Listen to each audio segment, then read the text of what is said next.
again, friends. So in today's video, I wanted to sit down and talk a little bit about money and finances. Now, I feel like when I say that, there's already gonna be a certain crowd of people that are cringing away from it, feeling super intimidated, super overwhelmed, or super bored. And you know, I get it. I totally get it. But that's what I want this video to be, is I want it to be a video where it breaks it down into a really simple, tangible, understandable way that feels approachable, and all the other able things. I want this video to be really approachable and be something that makes you feel at ease and peace with your finances and your financial goals. I also want it to be a place where conversations about money and finances are welcome, because I think we live in a world where the topic of money and finances feels extremely taboo. It feels like you don't know what other people your age are doing or not doing, spending their money on, not spending their money on.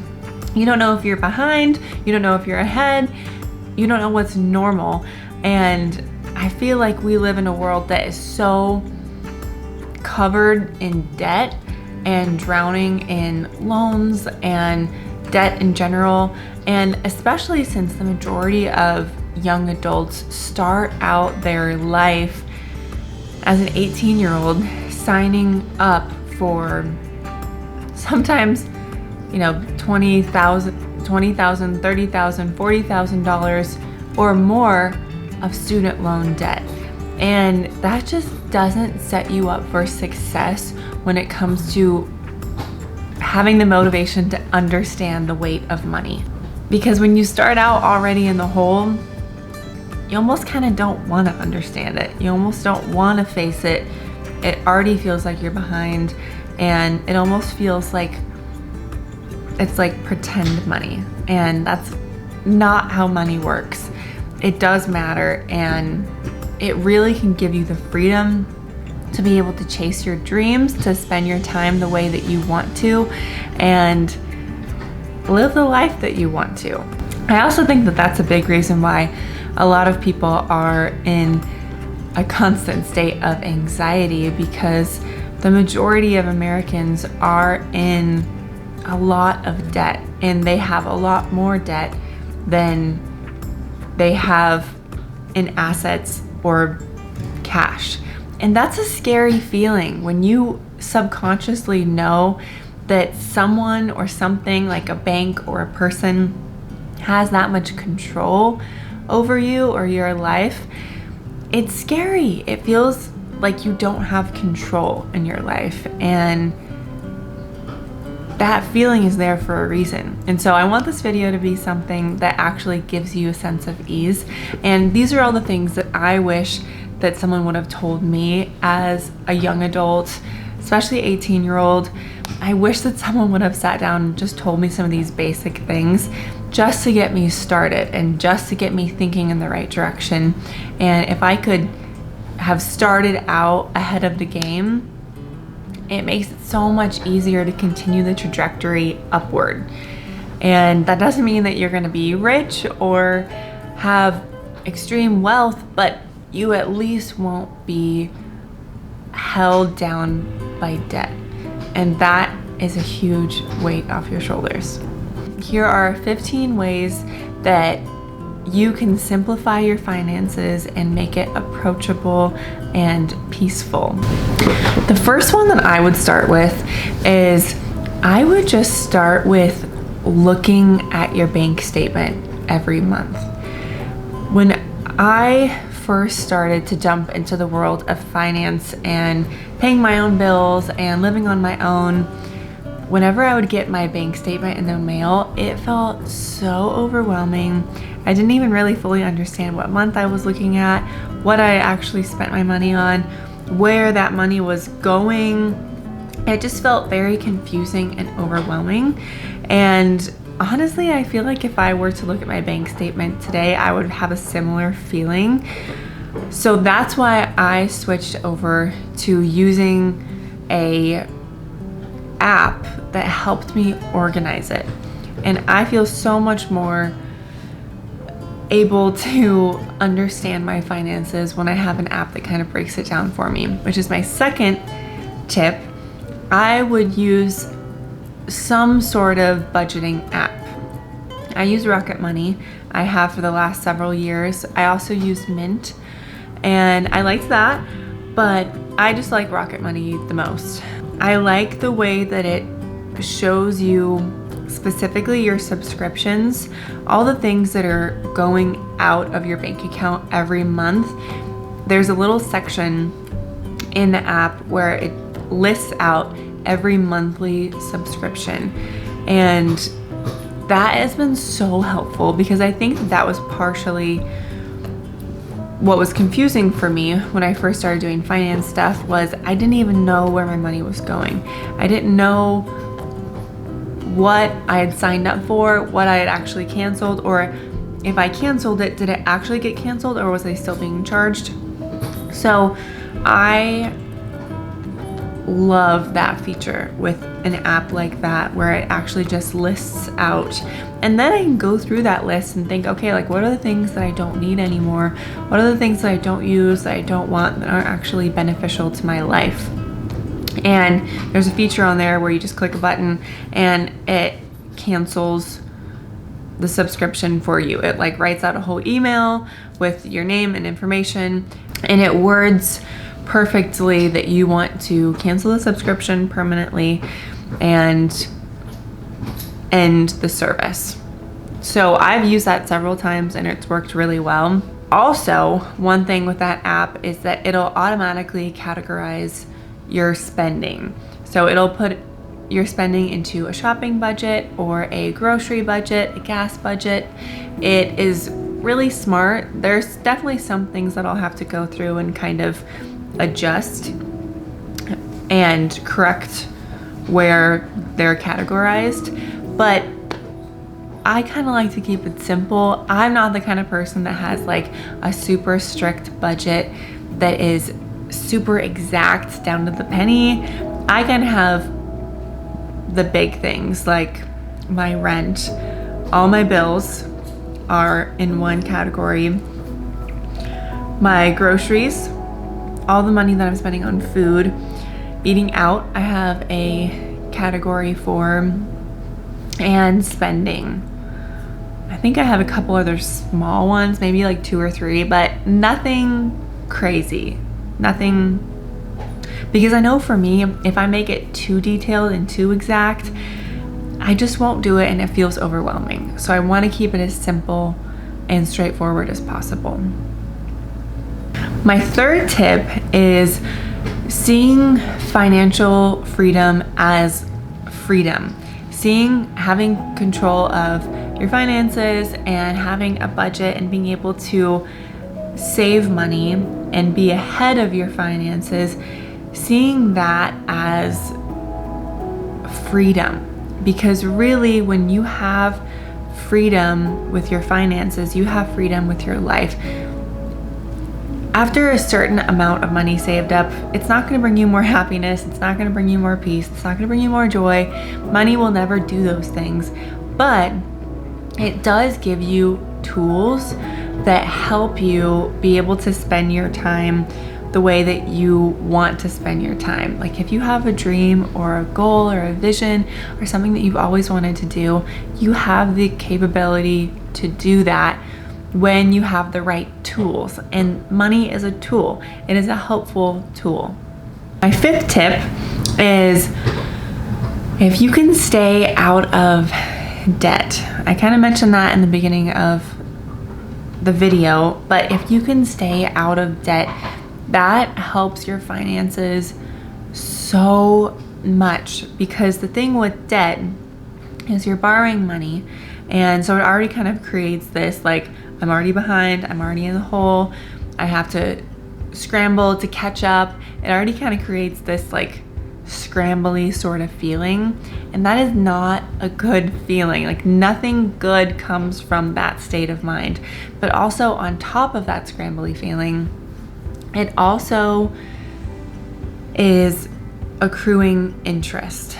So the longer it takes you to pay off this debt, whether it's student loan, whether it's a car, whether it's a personal loan, credit card debt, the longer it takes for you to pay off, the more you're being charged. And sometimes that's crazy high. It's really expensive. And if you accumulate it all together, sometimes it's hundreds of dollars a month that you're not getting anything out of spending that $100, $200, $300. You're not getting anything out of that. You're just losing it. It's just going into the garbage.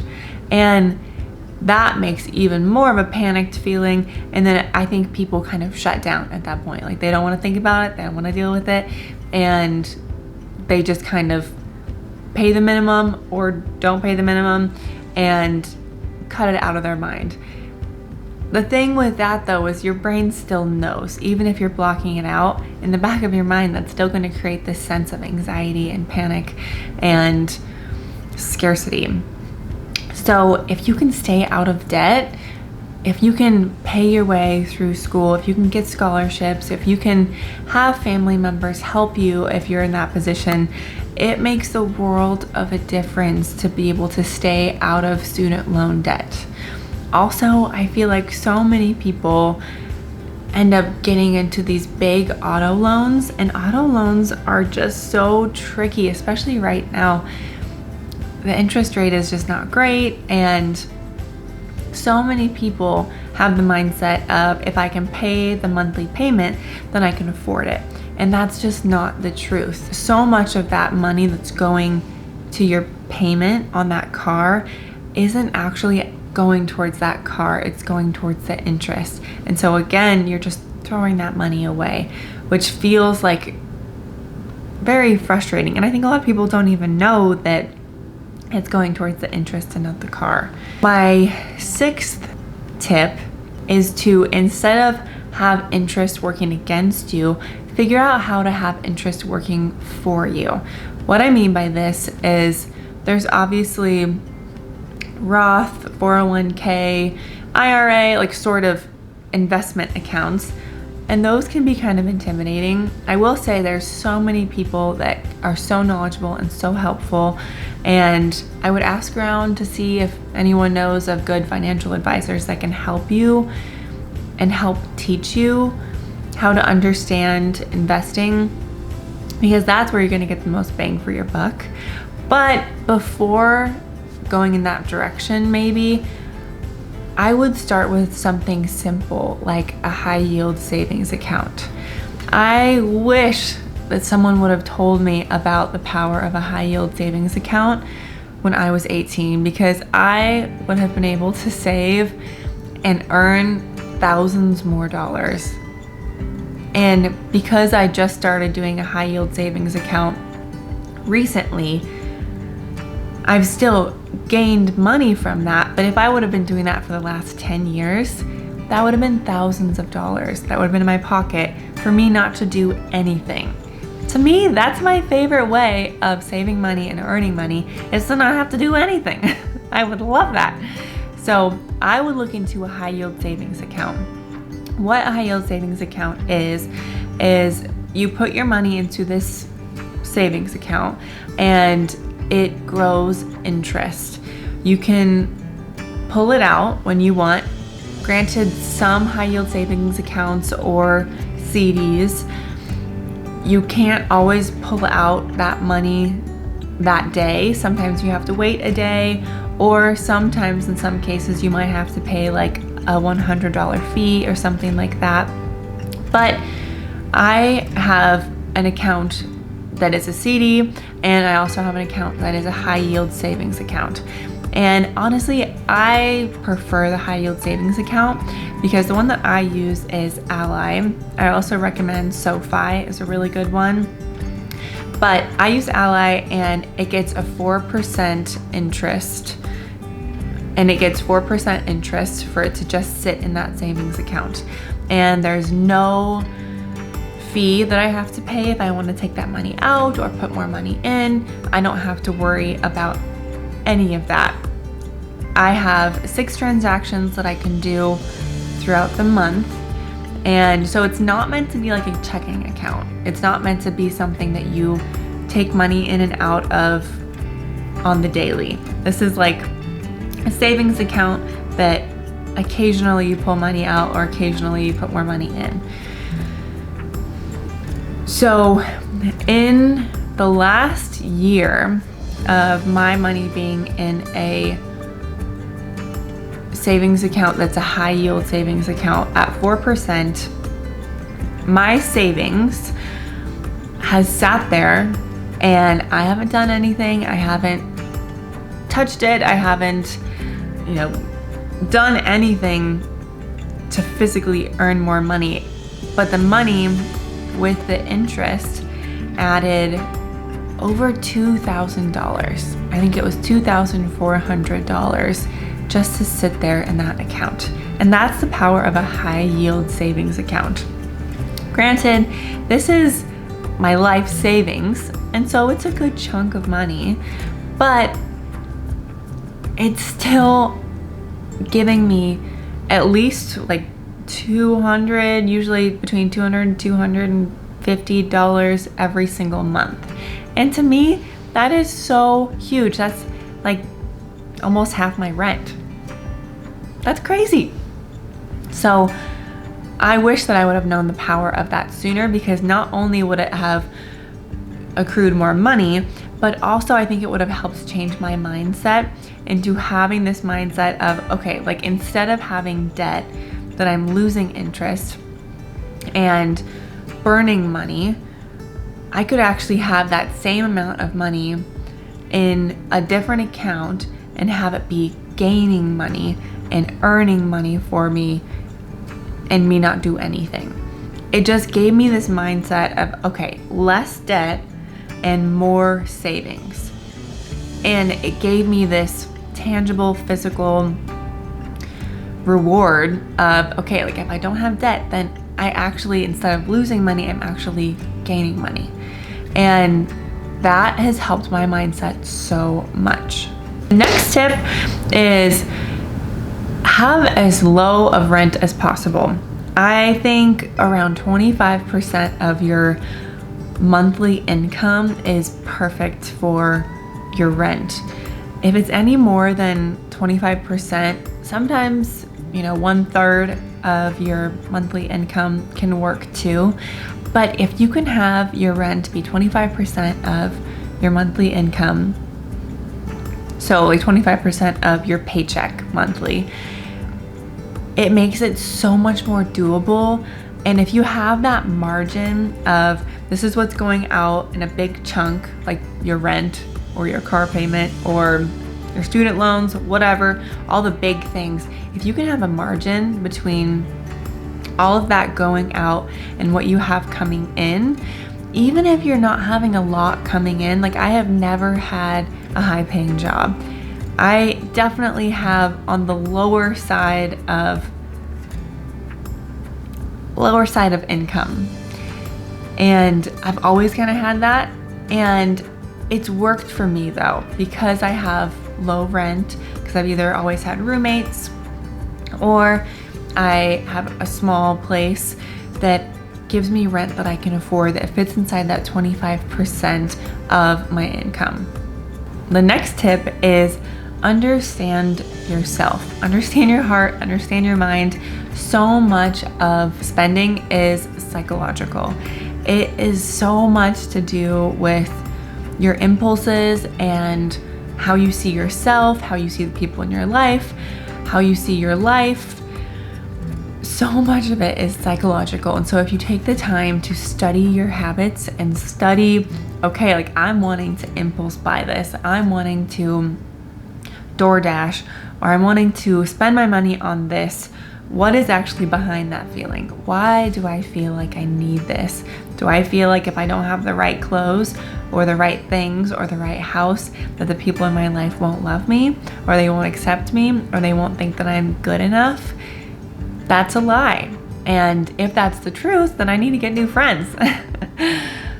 Or am I wanting to impulse buy DoorDash or eat out food or junk food or whatever it is because I'm wanting comfort right now. And if I'm wanting comfort, why am I wanting comfort? What is the thing that's actually hurting me behind that impulse that's making me seek comfort in something like food or things or spending money, things that will never actually give me comfort. So understanding your heart and your mind and your habits is a huge benefit to staying ahead of your finances. The next tip is that financial peace does not equal lots of money. I think after a certain point of you have all your needs met, you have a warm place to stay, you have food on your table every day, you're able to have a little bit of spending money, you're able to do a little bit of traveling. After you have those things met, your needs met, everything that you earn on top of that, it's not really gonna give you a lot more joy. It really is just enough to give you peace and freedom and meet your needs and work towards your goals. That's really all financial freedom is. The next tip, like I mentioned earlier, is don't have a car payment.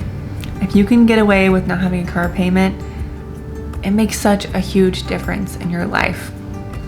A friend of mine just got a very expensive, I think $40-something thousand vehicle, and it doesn't even look that much different from his last vehicle, and it is way more expensive, and now he has a huge loan and he has a huge monthly payment that basically forces him to have to work a certain amount of hours and have to say no to certain things just in order to meet that payment every month. And I don't know, I think you have to decide, is me having this car worth $800 of my paycheck? What is this car giving me that equals $800 to me? Does it make me feel cool for a second? Does it really make life that much more convenient? Is it that much more useful, that much more reliable? Is it worth $800 every month just for me to feel these benefits? My next tip is strategically influence yourself. One of the things that I always do when I try and go into a low spend month or a low spend year or a season of time when I'm really trying to crack down and rein in my spending, one thing that I always do is I strategically influence myself. Now, I know myself and I know that I'm influenced. I know that the things that I see every day on social media, the people that I'm around, the conversations that I have, the media that I'm consuming influences me greatly. So if I strategically place media that I want to become like, people in my life that I want to become like, people that have the same habits, then I know that those habits will rub off on me. So if I'm trying to spend less and save more, then I will watch things like Dave Ramsey. I will watch things like the Caleb Hammer show on YouTube, things that specifically really hone in on, like, this is gonna help you save more. This is going to get me in the mindset of wanting to save and wanting to work towards my goals and feeling like I can do it. And on those shows, or with the people that you're spending your time with, if you see someone set a goal for themselves and actually follow through, actually pay things off, actually save their money, when you see that, all of a sudden it feels like, oh, I can do that too. So if you can choose to watch content and spend time with people and to have conversations that kind of revolve around this idea of being able to attain financial freedom, your success rate will go up. My next tip is have little to no student loans. I know that in certain situations, having student loans totally makes sense. And if you have a plan and a vision for your degree, then I think that having a student loan totally makes sense. And having an amount of debt that within the first few years of your career, you can pay that off, then it totally makes sense to have this degree and spend this time and money, because the positives outweigh the negatives. I don't agree with the idea that you have to go to school just to go to school. You have to get a degree just to get a degree, because there's this safety net of, oh, well, if I have a degree, then I'll be safe, then I'll be able to get a job easier, then I'll always have it, and it'll be this security blanket. I haven't seen that to be true.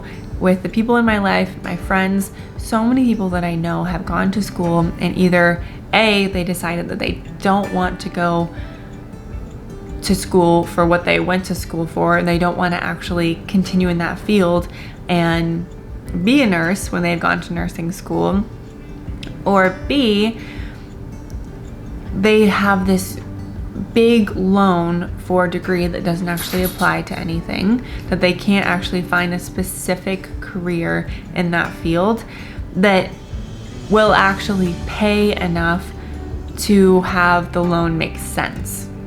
Or C, they feel like they are indebted to this career now. They feel like, well, I took this student loan, I decided that I wanted to be a nurse, or whatever it is, when I was, probably for a lot of people, they make this decision when they're like 16 years old, because you kind of have to make that decision at that age in order to get the right applications and scholarships and get into the school that you want. A lot of people make these decisions when they're 16 years old, and then by the time that they're 21, 22, they don't actually want to go in that direction, but they feel like they've indebted so much time and money into this venture that they feel like they have to stick to it. And that is just such a bad feeling, especially when you're 21 years old and you want to feel like you can chase after whatever you want to, and you want to chase after what you feel like is your calling and what you're good at, and having debt just makes it so much harder to be able to do that. Tip number 13 is wasting food, especially vegetables. Okay, vegetables and fruit and fresh foods are so expensive, and they're not cheap, and a lot of times they end up going to waste. I feel like people sometimes buy vegetables and fruit because they feel like, well, a healthy person buys vegetables and fruit when they go to the grocery store, so I'm trying to be a healthy person, so here's all this broccoli and kale and asparagus, and then it just sits in your fridge and then goes to waste. Weeks and weeks and weeks of that. Things really pile up, and wasted food, it really is expensive. And there's ways around that, like getting frozen vegetables or getting canned goods, or I think fresh is always better, but if you can buy in smaller amounts and have specific meals planned out so that you don't waste food, that would be beneficial. Tip number 14 is to return unused items. One thing that I've gotten into a habit of is I will go through my Amazon orders and I will make sure that everything that I ordered I've actually used. And there's a couple caveats with this. I feel like when I first started this habit, it was so good for me because I was actually able to see like, oh my gosh, like 3 of these things that I ordered this month didn't actually get used and they're still in the package, and I thought that I needed it, but I actually don't. Or I took it out of the package and tried to use it and it doesn't fit, or it doesn't work right. And a lot of those things just ended up going to Goodwill before, and that money was wasted. So getting in the habit of, okay, like this doesn't work for me, so I'm actually gonna return it, I think was really good. I will say I'm trying to be smarter about my purchases on the front end, because I think when I first started doing this, I kind of got in this habit of, okay, like I can return all this stuff, and all the time I was returning things. And I don't think that's best, because for one, I'm not totally sure where those returns go and what happens to those returns. I'm sure they're not gonna get thrown away, but are they resold? Are they actually used? If someone has like worked at Amazon, then please put in the comments below what happens to these returns, because I don't know. So I don't think that it's best to get into the habit of just buying something, returning it, because that does affect the business that you're buying from, and those things could potentially be going to waste. But I think it did help me get in that mindset of like, okay, when I'm pushing purchase, when I'm buying something at the store, is this something that I'm gonna end up returning or ending up wanting to return? And it's made me feel more smart about things on the front end and not purchase those things, thinking about like, okay, in a week, am I gonna regret this? Am I gonna return it? And am I gonna have to go through the effort of driving into town and returning whatever item it is, waiting in line, all the effort that goes into that, all the effort that goes into the people having to repackage things and resell things, and it's a lot of work. So trying to be smart about it on the front end is best, but also not being afraid to return the things that are unused and that you didn't actually need. My last tip is ask questions. Talk to your friends, talk to your friends' parents, talk to people that are older and wiser, feel it out. One thing that I've tried to do, because talking about money is taboo, and sometimes I'll just start the conversation with people by just saying, you know, I've been really trying to figure out my finances, and I've been trying to be good about staying on track and saving money, but it just feels like I'm having a hard time finding good information, and it feels like it's so taboo to talk about. Have you felt that way? And so many people, when you open the conversation like that, so many people respond, oh, I have totally felt that way. And I remember being your age, and I remember feeling the exact same way. And this is what helped me. And this is the biggest thing that made the biggest impact on my financial journey. And the conversation just opens from there. So I would suggest asking questions, talking to parents or people that are older than you. And I will say, not everyone has the best advice, so be wise about that. And the best way for you to figure out who has good advice and who has bad advice is to just keep asking people, keep asking questions, and observe their answers, observe the way that they live their life, and you'll be able to figure out, okay, who actually has wisdom in this, and do I want my life to look like their life? And if so, I'm gonna listen to what they have to say. So I hope that this video is helpful. These are the things that I wish that people would have told me, and that made finance so much simpler and more approachable. So I hope it helps. All right, I will see you guys in my next video. Bye. And wording in a really correct and wording well. And also, or B, I mean,